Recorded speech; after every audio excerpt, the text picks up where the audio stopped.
बिस्मिल्लाहिर रहमानिर रहीम। महान आल्लाह करुणामय प्रति भक्ति श्रद्धा रेखे एवं नबी करीम सल्लल्लाहु आलैहि वसल्लमेर माझारेर प्रति भक्ति चुम्बन रेखे आमी दो चार कथा बोलार चेष्टा करब। हे विश्ववासी, हे आमार दरदी बंधुगण, भाई सकल, आपनादेर माझे आज आमी एसेछि एकटी गुरुत्वपूर्ण अध्याय निये। এই গুরুত্বপূর্ণ অধ্যায়টি হলো আমানত। আমানত নিয়ে আমাদের মধ্যে যে বিভ্রান্তি সৃষ্টি হয়েছে সেই বিভ্রান্তির ফয়সালা বা বিভ্রান্তি কাটিয়ে দেওয়ার জন্যই আজ আমি এসেছি। আল্লাহ যদি আমাকে সেই তৌফিক দান করে অবশ্যই আজ আমি এর প্রকৃত রহস্য আপনাদের সামনে পেশ করতে সক্ষম হব। দেখুন, নানান জনের নানান মত। কেউ বলছে এই আমানত বাতাস, কিন্তু আল্লাহ পরিষ্কার কোরআনে ঘোষণা করেছে যে হে বান্দা, আমি তোমাকে যে আমানত দান করেছি তুমি এই আমানতের খেয়ানত করো না। আমানতের খেয়ানত করলে আমি আল্লাহ তোমায় ছাড়ব না।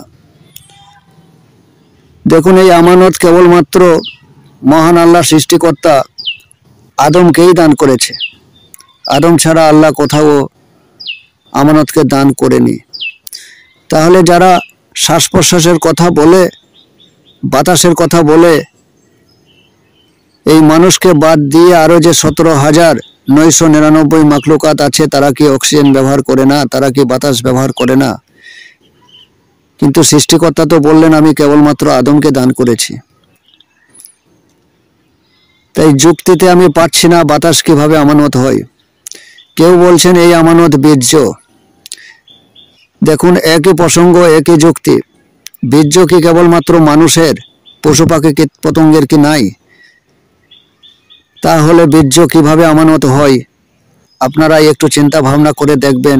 আল্লাহ যথেষ্ট আপনাদের জ্ঞান দিয়েছে, আপনারা অবশ্যই জ্ঞানী মানুষ। কেউ বলছেন আমানত নূর, আবার নূর শব্দের অর্থ ব্যাখ্যা করে বা নূর শব্দ নিয়ে আসে। নূর শব্দের অর্থ আলো বা জ্যোতি। দেখুন, এই আলো বা জ্যোতি, এই আলো কি চন্দ্র সূর্যের নাই? চন্দ্রের কথা হয়তো বলাটা ঠিক নয়। এই আলো কি সূর্যের নাই, নক্ষত্রদের নাই? তাহলে এই জ্যোতি বা এই আলো, সেটাই বা কিভাবে আমানত হতে পারে? তা নানান জনের নানান মত এই আমানত নিয়ে পরিষ্কার হচ্ছে না। অথচ কোরআনে পরিষ্কার আল্লাহ বলল আমানতের খেয়ানত হলে আমি আল্লাহ ছাড়ব না। ভালো করে দেখুন, এই আমানতের খেয়ানত হলে আল্লাহ ছাড়বে না, অর্থাৎ যা করতে বলেছে তার বিপরীত করলে আল্লাহ ছাড়বে না।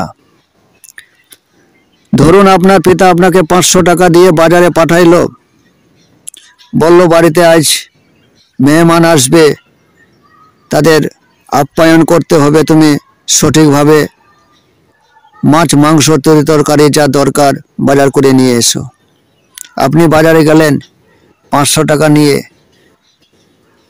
200 টাকার মতো বাজার করে 300 টাকা আপনি মদ খেলেন বা বন্ধু বান্ধবের পেছনে খারাপ উদ্দেশ্যে টাকাগুলা ফুটিয়ে দিলেন।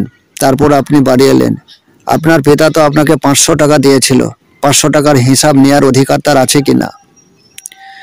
এই 500 টাকার হিসাব আপনি কেমনভাবে দিবেন? আপনি তো খেয়ানত করে ফেলেছেন। এর জন্য তো আপনাকে সাজা পেতেই হবে, লাঞ্ছিত হতেই হবে, তাই না? তদ্রূপ আল্লাহ কোন বস্তু আমাদেরকে দিয়েছে যার খেয়ানত হলে আল্লাহ আমাদেরকে সাজা দেবে? এই বস্তুটা আমার মনে হচ্ছে এতক্ষণ অনেক জ্ঞানী মানুষ বুঝে গেছেন আমি কোন জায়গাটার কথা বলতে চাইছি বা কোন বস্তুটার কথা বলতে চাইছি। দেখুন, এই আমানত আল্লাহ যতটুকু জ্ঞান আমাকে দান করেছে তার মধ্যে দিয়ে আমি বুঝেছি এই আমানত জ্ঞান। এই জ্ঞান দেখুন কেবলমাত্র মানুষই পেয়েছে, 17,999 মাকলুকাত মানুষকে বাদে যারা আছে তারা কেউ পায়নি। এই জ্ঞানের দ্বারাই তো আমরা বুঝতে পারি আমরা পৃথিবীতে এসেছি, বেঁচে আছি, সমস্ত কিছু দেখছি, কোন জিনিসের কি কাজ, কোন জিনিসের কি নাম, কোন জিনিসের কি রূপ। শুধুমাত্র জ্ঞানের জন্যই এগুলো আমরা বুঝতে পারি। কিন্তু পশু পাখি কীটপতঙ্গ কি নাম রূপ এগুলো বুঝতে পারে? জ্ঞান নাই। তাহলে আল্লাহ আমাদেরকে আমানত রূপে দান করলো জ্ঞান। আর এই জ্ঞানের অপব্যবহার, খেয়ানত আমরা কেমন ভাবে করছি দেখুন। আমরা এই জ্ঞানের কৌশল হিসাবেই আমার কোনো বন্ধুর তার সামনাসামনি তার কাছে আমি সাধু হয়ে থাকছি, অথচ এই জ্ঞানের দ্বারাই, জ্ঞানের কৌশলের দ্বারাই, জ্ঞান খাটিয়েই তার তলাতে বড় রকমের ক্ষতি করে বসে আছি। শুধুমাত্র জ্ঞানের কারণে আপনি বাঘের সামনে পড়বেন, জঙ্গলে পড়বেন, বাঘ আপনাকে খেয়ে ফেলবে বা আমাকে খেয়ে ফেলবে। এখানে কোনো জ্ঞান লাগে না, কোনো কৌশল লাগে না, আমি তার খাদ্য, আমাকে সে খেয়ে ফেলবে।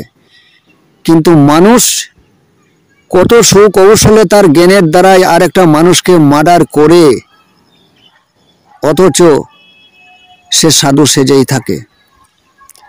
তাহলে এই জ্ঞানের, যে জ্ঞান আমাকে আল্লাহ দিয়েছিল সঠিক কাজে ব্যবহার করার জন্য, যে দুর্বল লোকের পাশে দাঁড়ানোর জন্য, দুর্বল জগতের যে সৃষ্টি আছে 17,999 যে মাকলুকাত, তাদের প্রতি আমাকে সেবক হিসাবে পাঠিয়েছে, তাদের সেবা করার কথা ছিল এই জ্ঞানের দ্বারাই। সেই জ্ঞানকে আমি বিপরীত কাজে লাগাচ্ছি। এখানে কি খেয়ানত করা হচ্ছে না? এই খেয়ানতের সাজা আমাদেরকে নিতে হবে। আমি শরীয়তি ভাইদের প্রতি শ্রদ্ধা রেখেও বলছি, 5 ওয়াক্ত নামাজের বিরোধী আমি নই। নামাজ, হজ, জাকাত, কলমা আমার নবী করিম সাল্লাল্লাহু আলাইহি ওয়াসাল্লাম এনেছেন, অবশ্যই তা আমাদেরকে পালন করতে হবে।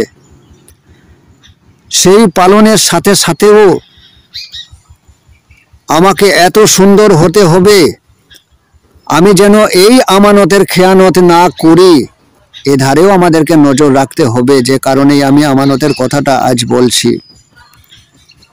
মৌলানা জালাল উদ্দিন রুমি একটা মূল্যবান কথা বলেছেন এখানে, যে আমি যখন বুদ্ধিমান ছিলাম তখন জগৎটাকে বদলাতে চেয়েছিলাম, এখন আমি জ্ঞানী তাই আমি নিজেকে বদলাচ্ছি।